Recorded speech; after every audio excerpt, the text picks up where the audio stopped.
आज के डेट में राजनीति ऐसी बना दी गई है कि किसान का बेटा किसान नहीं होना चाहता है, मजदूर का बेटा मजदूर नहीं होना चाहता है, लेकिन मुख्यमंत्री का बेटा मुख्यमंत्री होना चाहता है, प्रधानमंत्री का बेटा प्रधानमंत्री होना चाहता है। क्यों?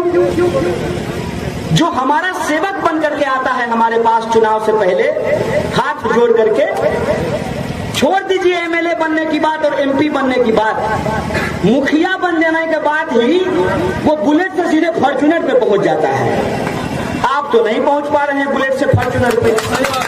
अगर हमारे परिवार के लोग किसानी करते हैं तो हमको किसानों को हमारे फसल का सही दाम मिलना चाहिए। का बेटा मुख्यमंत्री होना चाहता है, प्रधानमंत्री का बेटा प्रधानमंत्री होना चाहता है। अरे भाई साहब, जब मुख्यमंत्री का बेटा मुख्यमंत्री होना चाहता है, प्रधानमंत्री का बेटा प्रधानमंत्री होना चाहता है, वो अपने बेटे के कैरियर के लिए राजनीति कर रहा है। कम से कम आप भी तो अपने बाल बच्चों के कैरियर के लिए राजनीति कीजिए और उन मुद्दों पे वोट दीजिए जो आपका मुद्दा है। और आपका मुद्दा रोजी रोटी, कपड़ा, मकान, शिक्षा, स्वास्थ्य, सड़क, बिजली, पानी और आत्मसम्मान का मुद्दा है। ये सवाल हम लोगों को सोचना पड़ेगा। ये सोचना पड़ेगा कि किसी को हरा देने से हम नहीं जीतने वाले हैं। हमारे जीतने का एक रास्ता है, एक मंत्र है, वो ये है कि अगर हमारा मुद्दा जीतेगा तब हम जीतेंगे। और हमारा मुद्दा क्या है? हमारा मुद्दा ये है कि अगर हमारा बाप मजदूरी करता है फैक्ट्रियों में तो उसको न्यूनतम मजदूरी मिलनी चाहिए। और ये हम नहीं तय किए हैं, ये सरकार ने तय किया है कि हर मजदूर को न्यूनतम मजदूरी मिलेगी। अगर हमारे परिवार के लोग किसानी करते हैं तो हमको किसानों को हमारे फसल का सही दाम मिलना चाहिए। अगर हमारे पिताजी नौकरी करते हैं तो उनको ओवर टाइम का दाम मिलना चाहिए। ये इतने पुलिस के लोग खड़े हुए हैं सामने में, इनके बारे में आप बुरा बहुत सुने होंगे। इनके बारे में आप सुने होंगे कि ये लोग जो है 10 रुपया 20 रुपया रात को ट्रक से वसूलते हैं, ये सुने होंगे। ये नहीं सुने होंगे कि ये किन परिस्थितियों में नौकरी करते हैं, इनको वर्दी का कितना रुपया दिया जाता है। कोई लावारिस लाश जो पाई जाती है, उस लावारिस लाश को जलाने के लिए कितना रुपया दिया जाता है। कभी थाना प्रभारी से ये भी जाकर के बात कीजिएगा कि ये सिस्टम चल कैसे रहा है। ये सिस्टम में आपको ये लगता है कि जो नीचे खड़ा आदमी है वो भ्रष्टाचार कर रहा है। नहीं साहब, इस देश में नीतियों में भ्रष्टाचार है, इस बात को आप समझ लीजिए। नीतियों में भ्रष्टाचार है और नीतियों में भ्रष्टाचार के चलते आज हमारी राजनीति भी भ्रष्टाचारियों के हाथ की गुलाम बन गई है। एक बात सोच लीजिएगा, आपको जो वोट देने का अधिकार मिला है ना, ये भीख नहीं है। अगर आज आप इसकी कीमत नहीं समझिएगा तो ना आप वोट देने के लायक बचेंगे, ना इस देश में लोकतंत्र बचेगा। इस बात को आप जान लीजिए। आज के डेट में राजनीति ऐसी बना दी गई है कि किसान का बेटा किसान नहीं होना चाहता है, मजदूर का बेटा मजदूर नहीं होना चाहता है, लेकिन मुख्यमंत्री का बेटा मुख्यमंत्री होना चाहता है, प्रधानमंत्री का बेटा प्रधानमंत्री होना चाहता है। क्यों? जो हमारा सेवक बन करके आता है हमारे पास चुनाव से पहले, हाथ जोड़ करके, छोड़ दीजिए एमएलए बनने की बात और एमपी बनने की बात, मुखिया बन जाने के बाद ही वो बुलेट से सीधे फॉर्च्यूनर पे पहुंच जाता है। आप तो नहीं पहुंच पा रहे हैं बुलेट से फॉर्च्यूनर पे। ये कौन सी ऐसी तरकीब है? आपके पास तो ये तरकीब नहीं है। नोटबंदी के बाद इस देश में उद्योग धंधों को नुकसान हुआ और अमित शाह के बेटे को 16,000 गुना मुनाफा हुआ।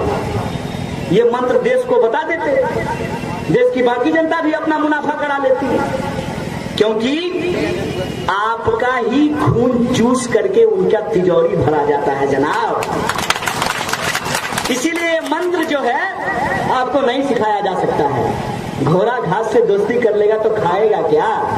नेता अगर सच बोल देगा, जनता को सच बता देगा तो फिर ठगेगा किसको, बेवकूफ किसको बनाएगा। लेकिन हम लोगों को समझना चाहिए, और मैं आपका शुक्रगुजार हूं कि आपके मेहनत के पैसे से, जो आप मजदूरी करते हैं, जो आप किसानी करते हैं, जो आप सरकार को टैक्स देते हैं, नमक का पैकेट खरीदने के लिए जाइएगा तो कल पढ़िएगा, उस पर लिखा रहता है इंक्लूसिव ऑफ ऑल टैक्सेस। नमक से लेकर के कलम तक, डीजल से लेकर पेट्रोल तक, हर चीज में जो आप टैक्स देते हैं, उस टैक्स के पैसे से इन पुलिस वालों को वेतन भी मिलता है और हमारे जैसे कमजोर परिवार के बच्चे, उनको पढ़ने के जो यूनिवर्सिटी है उसके टीचर को तनख्वाह भी मिलता है। अगर सरकारी यूनिवर्सिटी नहीं होती तो हम लोग पढ़ नहीं पाते। और जब हमने पढ़ाई की है आपके पैसे से, दरअसल में हम आपके नमक के कर्जदार हैं, हम आपका नमक खाए हैं, इसीलिए हम आपके साथ नमक हलाली करने के लिए आए हैं। ये देश के जो नेता हैं, ये देश के पूंजीपतियों का पैसा खाए हैं, इसीलिए आपके साथ नमक हरामी कर रहे हैं। इस बात को आप समझिए। और जो यूनिवर्सिटी में हम लोग पढ़े और सीखे हैं कि अगर इस देश को बचाना है तो जमहूरियत को बचाना होगा। अगर जमहूरियत को बचाना है तो सिर्फ भाषण देने से काम नहीं चलेगा। दिल्ली और बंबई का जो आराम तलब जिंदगी है, उस आराम तलब जिंदगी को छोड़कर बिहार की सड़कों में, गलियों में, कूचों में घूमकर जो हमारी माँ बहनों की समस्याएं हैं, जो हमारे बड़े बुजुर्गों की समस्याएं हैं, जो हमारे नौजवानों का सवाल है, उन सवालों पे हमको एकजुट होना पड़ेगा। और याद रखना पड़ेगा कि दुनिया में जब भी कोई तानाशाही व्यवस्था आती है तो वो सिर्फ चुनावों से नहीं हारती है। जनता सड़कों पे निकल करके कहती है सिंहासन ख्याली करो की जनता आती है। इन मूल्यों के साथ सामाजिक आंदोलन करने का जरूरत पड़ता है, राजनीतिक चेतना को आगे बढ़ाने का जरूरत पड़ता है। के लिए सही राजनीति की शुरुआत कैसे हो, किस तरीके से उसको आगे बढ़ाया जाए, किस तरीके से धन बल और बाहुबल ने हमारे लोकतंत्र को अपने घर की और तिजोरी के जो गिरवी बना रखी है, उससे इस लोकतंत्र को मुक्त कैसे कराया जाए। हमको जो आजादी मिली है, अभी कुछ देर पहले हमारे साथी कह रहे थे हमें चाहिए आजादी। आप में से बहुत सारे लोग सोच रहे होंगे कि आजादी तो 1947 में ही मिल गई। एक बार हमको एक पत्रकार ने पूछा कि किस चीज से आजादी चाहिए, आजादी तो 1947 में ही मिल गई। तो हमने कहा कि आपके जन्म लेने से पहले आपके दादाजी ने घर बना दिया था, तो क्या आप उस घर में झाड़ू नहीं लगाते हैं? अभी दिवाली आएगा तो उसमें चूना लगवाएंगे कि नहीं लगवाएंगे? ईद आएगा तो उसको सजाएंगे कि नहीं सजाएंगे? बाप दादा घर बना करके चले गए तो उसमें झाड़ू ना लगाएं? 1947 में जो आजादी मिल गई, तो क्या उस आजादी को बचाने के लिए देश में जो बची खुची गुलामी है उसके खिलाफ आवाज बुलंद करें कि नहीं बुलंद करें? तो जो आजादी हमको मिली है, उस आजादी को बचाने के लिए जो समाज में बची खुची गुलामी है, उस गुलामी को हराने के लिए हमको आजादी का तराना गाना पड़ेगा और इस मानसिकता से बाहर निकलनी पड़ेगी कि हमारा काम कोई और करेगा। इसीलिए हमने कहा कि ना हम नेता हैं ना रहनुमा हैं। आपकी इस लड़ाई में हम आपके साझीदार हैं, कंधा से कंधा मिला करके आपके साथ चलना चाहते हैं, क्योंकि जो आप झेलते हैं वही हम भी झेल रहे हैं। और हम नहीं चाहते हैं कि जो आपने झेला वही आपकी आने वाली पीढ़ी झेले। जो संविधान का सपना है कि हम भारत के लोग भारत को एक प्रभुत्व संपन्न, समाजवादी, धर्मनिरपेक्ष, लोकतांत्रिक गणराज्य बनाने के लिए, इन मूल्यों के लिए, इन मानकों के लिए, इन प्रतिमानों के लिए हम संघर्ष करें। और हमने इतिहास में ये पढ़ा है और हमने ये सीखा है कि जब जब ईमानदारी से कोई लड़ाई लड़ी जाती है तो वो लड़ाई हर हाल में जीती जाती है। इसी आत्मविश्वास के साथ आप लोगों से आपकी दुआ के लिए, आशीर्वाद लेने के लिए आए हैं। और हम जानते हैं कि हमारी लड़ाई और हमारी क्षमता छोटी है। एक कहानी बता करके अपनी बात को मैं खत्म कर दूंगा। एक बार एक जंगल में आग लगी, बड़े बड़े जानवर खड़ा होकर के तमाशा देख रहे थे। एक कोयल अपनी छोटी सी चोंच में पानी भर करके उस आग को बुझाने की कोशिश कर रही थी। बड़े बड़े जानवर उस पर हंसते हुए कहा कि तुम्हारी छोटी चोंच से ये आग बुझने वाली नहीं है। कोयल ने कहा आग तो जरूर बुझेगी। कोई ऐसी आग नहीं है जो लगती है तो बुझती नहीं है। कोई ऐसा नशा नहीं है जो चढ़ता है तो उतरता नहीं है। कोई ऐसा सूरज नहीं है जो निकलता है तो ढलता नहीं है।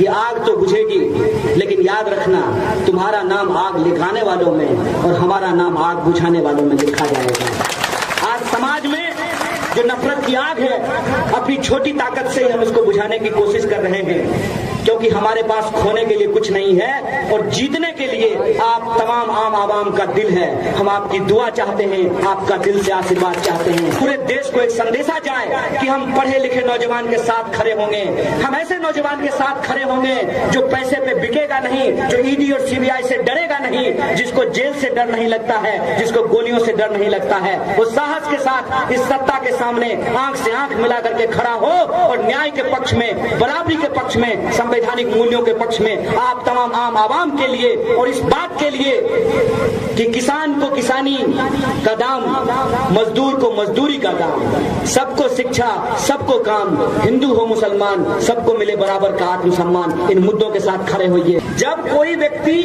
भाजपा के खिलाफ बोल रहा होता है तो वो सेकुलर होता है, और जिस दिन वो बीजेपी में शामिल हो जाता है तो वो कम्युनल हो जाता है।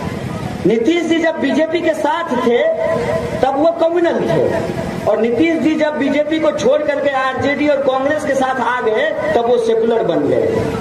चंद्रकांता सीरियल चल रहा है क्या देश में? कि बद्रीनाथ को जब मन करेगा तब उसका रूप धारण कर लेगा। सेकुलरिज्म प्रचार करने का चीज नहीं है। सेकुलरिज्म मंच पे खड़ा होकर के भाषण देने का सिर्फ चीज नहीं है। सेकुलरिज्म एक विचार है, और अगर आप सेकुलर हैं, और कोई भी सच्चा आदमी, मैं ये बात भी आपको बता देता हूं, कोई भी सच्चा आदमी जो धर्म को सही तरीके से समझता है, धर्म का जो मूल उद्देश्य है मानवता, कल्याण, दया, करुणा, भावना, एकता, मोक्ष, मुक्ति, इन मूल्यों को अगर जो भी समझता है वो सेकुलरिज्म का विरोधी नहीं हो सकता है। एक रिलीजियस आदमी, मैं एक बात पूछ रहा हूं, जो सुबह शाम मंदिर जाता है, भगवान की पूजा आराधना करता है, उसके मंदिर के सामने एक आदमी प्यास से तड़प करके मर रहा हो, तो क्या वो भगवान को मानने वाला इंसान, अगर सचमुच का वो भगवान का भक्ति करने वाला है, उसके भीतर अगर दया और करुणा है, तो वो उस आदमी का जात और धर्म पूछ करके उसको पानी देगा? और कोई 5 वक्त का यदि नमाजी है और वो नमाज अदा करके मस्जिद से बाहर निकला है, और कोई आदमी भूख से तड़प रहा है, तो वो 5 वक्त का नमाजी जो इस्लाम में भरोसा करता है, वो उसका जात और धर्म पूछ करके उसको पानी देगा। धार्मिक होने में और सांप्रदायिक होने में फर्क होता है, इस बात को समझिए।